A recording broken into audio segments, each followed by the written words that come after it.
Hello everyone. In today's video, I shall be talking about major European feminist writers and their contribution to society and the literary world. So let's now begin. Women have generally been represented as emotional, weak, irrational since times immemorial.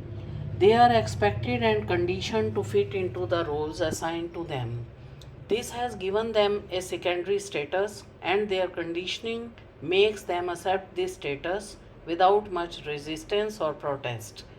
All this has been prevalent in almost all societies for a long time. Let's begin with feminist literature. Gender studies has its roots in feminist movement that questioned the inequality based on the basis of imposed difference rather than the natural one. Feminist literature has been a medium to document gender inequality and the changing attitude of society towards women. Feminists all over the world believe that inequalities between men and women are not preordained, but these are socially constructed by men to assume and retain power. Feminists believe that if given equal opportunities, women are no less than men in any field. Let's now have a look at the major European feminist writer and begin with Mary Estelle, an earliest feminist pioneer, an English writer and philosopher who advocated for women's welfare and their identity in society. She considered that women are as rational as men. In her work, A Serious Proposal, she focused on equal educational opportunities and argued to establish an all female college in England. In another work, Some Reflections upon Marriage, published in 1700, she challenged societal norms and social expectations placed upon women in marriage. Another radical thinker and one of the founding feminist philosophers is Mary Wollstonecraft, wife of William Godwin and mother of Mary Shelley. In her book A Vindication of the Rights of Women, Wollstonecraft asserted that women are not naturally inferior to men and emphasized on their education for equal status, just as Mary Estelle gave. Distinguished as an outstanding English writer, she wrote for the cause of human rights, especially for the oppressed women and other disadvantaged social groups. Her novel Mary, published in 1788, and The Wrongs of Women, 1798, deal with the evidence of a universal oppression of women by men. Let's now talk about the contribution of Jane Austen, with whom all of you might be very familiar. She was a Victorian English novelist during the early 19th century and showed the power of her ideas by creating strong independent female characters as heroines in her works. By depicting the inner lives of her characters, she talked about women's security and status along with their urge for a peaceful and harmonious life. She took up the theme of marriage, a very significant theme for a Victorian woman for securing social status and security. Through her novels such as Pride and Prejudice, Emma, and Sense and Sensibility,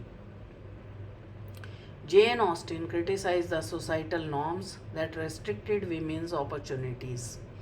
Another Victorian writer and biographer who threw light on the challenges and injustices faced by women during the 19th century by depicting lives from diverse strata of society is Elizabeth Gaskell. Her work, Mary Barton, explores the experiences of working class women in Manchester and highlights the struggles of women in poverty. Similarly, Ruth tells the story of a young woman who becomes a governess and faces social judgment and criticism for her past. Similarly, the three Bronte sisters, Charlotte, Emily, and Anne, well known English poets and novelists, were feminist writers who not only reflected the societal restrictions of their times but also challenge traditional gender roles and expectations through their works. All three wrote under the pen name Currer Bell, Alice Bell, and Acton Bell, respectively, because female writers were not accepted and preferred by the society at that time. Bronte, through her unconventional novel Jane Eyre, highlighted the inequalities and economic injustice towards the lower middle class women. Through Jane, an unconventional heroine, she highlighted the social constraints, and I quote, "Women are supposed to be very calm generally, but women feel just as men feel." And again from page 95 from Jane Eyre, and I continue, "It is thoughtless to condemn women or laugh at them. If they seek to do more or learn more than custom has pronounced necessary for their sex." Unquote. These lines highlight Charlotte Bronte's assertion for women's rights. In the same manner, her sister Annie Bronte's semi-autobiographical novel Agnes Grey also gives an account of a governess experience and highlights the challenges and limitations faced by a woman in the 19th century. Another name in this sequence is that of George Eliot, a renowned English novelist who too used the pseudonym Mary Ann Evans. She explored the complexities of women's lives and societal expectations during the 19th century. Her novel Middlemarch, published in 1871 and considered as her masterpiece, raises questions about the role of women and their relationships in a patriarchal society.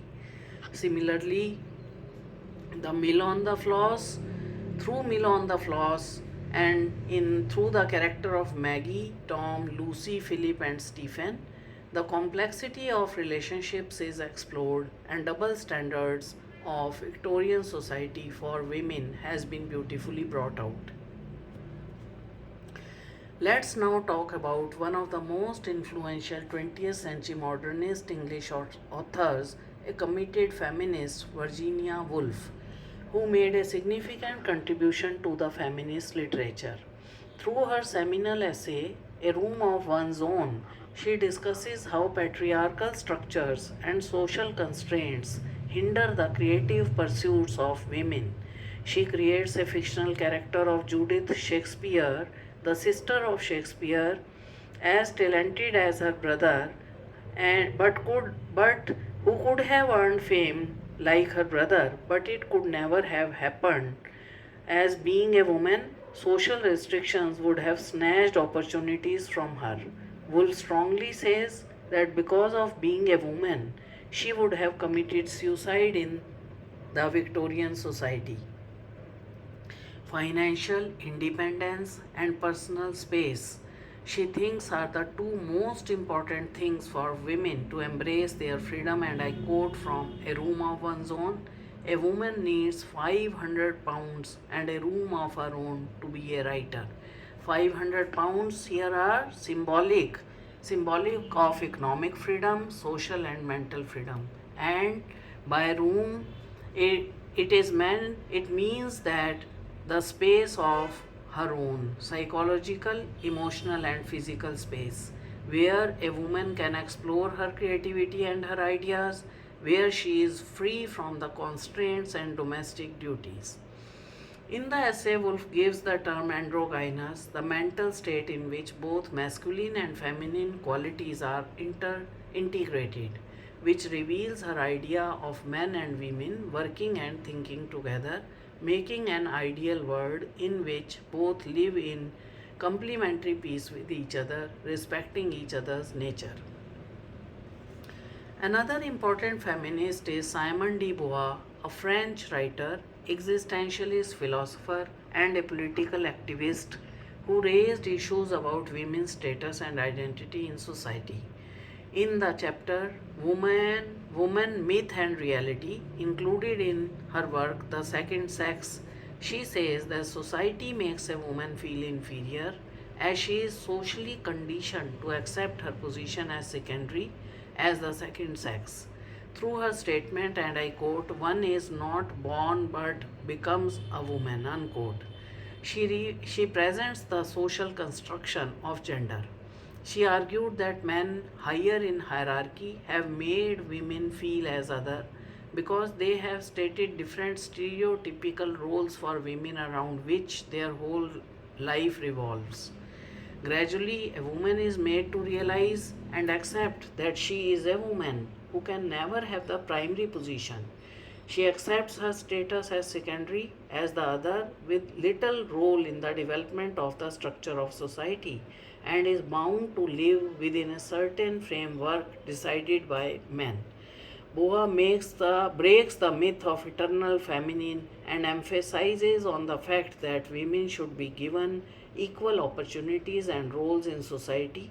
She makes a plea to stop nurturing girls as an object and stop telling them to groom into good girls.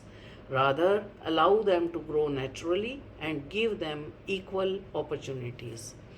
Thus, it can be said that almost all the writers, whether it is Mary Estelle in the mid 18th century, or the three Bronte sisters in the 19th century, or Virginia Woolf in the 20th century, all of them have asserted women's equality, women's rights. All of them have laid focus on equal educational opportunities and challenged societal expectations placed upon women in marriage. Thus, they have made a significant contribution to the feminist writings in their own way. Besides this, there has been a galaxy of writers all over the world who have raised women's issues and brought out the predicament of women in society in their own way. So, this was all for today.